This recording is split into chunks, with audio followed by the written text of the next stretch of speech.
నిన్న సాయంత్రం YSRCP party MP అభ్యర్థి గోనిపూడి గ్రామం రావడం జరిగింది. అక్కడ ఉన్నటువంటి యాదవలో అందరూ తెలుగుదేశం పార్టీ.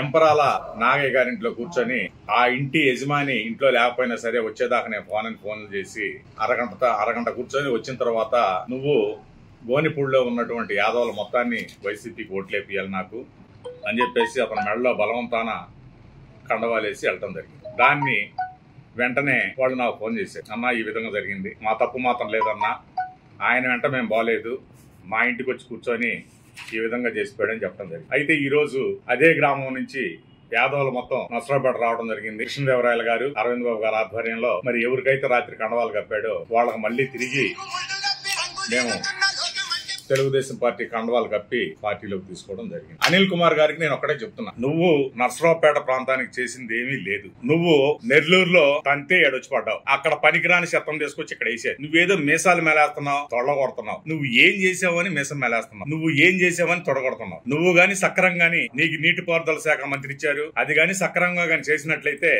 మా కులం తరఫున, మా యాదవుల తరఫున మన అనిల్ కుమార్ గారు బాగా పనిచేశారు, మీరు ఓట్లేయండి అని చెప్పేసి మేమే తిరిగేవాడు. కానీ నువ్వు అయ్యేమీ చేయకుండా ఆ రోజున కోడెల శివప్రసాదరావు గారు, చంద్రబాబు గారు వచ్చి హరిశ్చంద్రపురం నుంచి లిఫ్ట్ ఇరిగేషన్ 6,020 కోట్లతోటి లిఫ్ట్ ఇరిగేషన్ శంకుస్థాపన చేయడం జరిగింది. భూసేకరణ అయిపోయింది, పనులు కూడా స్టార్ట్ చేశారు, పైపులు కూడా తోలారు. ఆ స్కీమ్ ను పాడు చేశావు. అదే స్కీమ్ గాని హరిశ్చంద్రపురం నుంచి నగరికల్లు దగ్గరకు గాని స్కీమ్ వచ్చినట్టయితే ఇవాళ గోదావరి నీళ్లు పుష్కలంగా మా పల్నాడు జిల్లాకి అందేయి. ఇవాళ 90% భూములు బీడుబాడిపోయినాయి నీళ్లు లేక.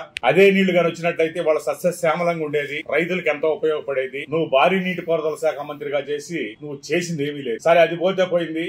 పోలవరం సంగతి అంటే ఆ రోజున టీడీపీ వాళ్ళు గాని ఎవరన్నా గాని మేము 72% చేశాము, ఇప్పుడు ఎంత పర్సెంట్ అయిందని అడిగితే నువ్వు ఎకిలిగా మాట్లాడావు. పర్సెంటా 1% ఉండనన్నా, ఐ డోంట్ కేర్ అన్నా. అంటే మేమెందుకు అబ్బో మా యాదవులు ఇంత మొగోడు ఉండాలనుకున్నాం. లాస్ట్ చూస్తే తుసుకుమాంది, ఏమీ లేదు, నువ్వు చేసింది ఏమీ లేదు, ఏం పీకింది లేదు. నీ ఇక్కడ ఎందుకు కోట్లేయాలి? పల్నాడు జిల్లా ప్రజలను నాశనం చేసి నువ్వు ఇక్కడికి వచ్చి నేను యాదవుల్ని నా కోట్లేయండి అంటావు. నీకు ఎందుకు వేయాలి? నీకు రాత్రి నాకు కూడా ఫోన్ చేసావు, ఏదో 4-5 వచ్చింది నెంబరు, 4 సార్లు చేశారు మీరు. మేము మీకు సహకరించాం. నాకు జిల్లాలో దాదాపుగా యాదవ కులంలో నేను బీసీ యాదవ సాధికారత కమిటీ చైర్మన్ కూడా. నాకు జిల్లాలో చాలా పరిచయాలు ఉన్నాయి యాదవులతోటి.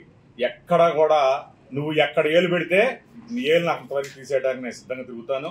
నీకు మాత్రం ఓటు పడనేమో, ఎందుకంటే నువ్వేదైనా అభివృద్ధి చేస్తే అభివృద్ధి చేసాడు మంచివాడని చెప్పేసి ఓట్లు వేపిస్తావు. నువ్వేమీ చేసింది లేదు, ఏం పీకింది లేదు. నువ్వు అక్కడేం పీకలేక ఇక్కడికి వచ్చావు. ఇక్కడ పీకలేకపోతే రేపు ఓడిపోతావు. మొన్న నువ్వు ఏదో ఛాలెంజ్ చేసావు, పల్నాడు జిల్లాలో ఓడిపోతే నేను శాశ్వతంగా రాజకీయాల నుంచి తప్పుకుంటాను. నీకు తప్పుకునే రోజుల దగ్గరకు వచ్చినాయి, చంద్రకాడ మూటమ్మల్లో సర్దుకొని వెళ్ళిపోమని చెప్పేసి నీకు యాదవుల తరపున 2 చేతులు ఎత్తి దండం పెట్టి చెబుతున్నా నాయన ఇది.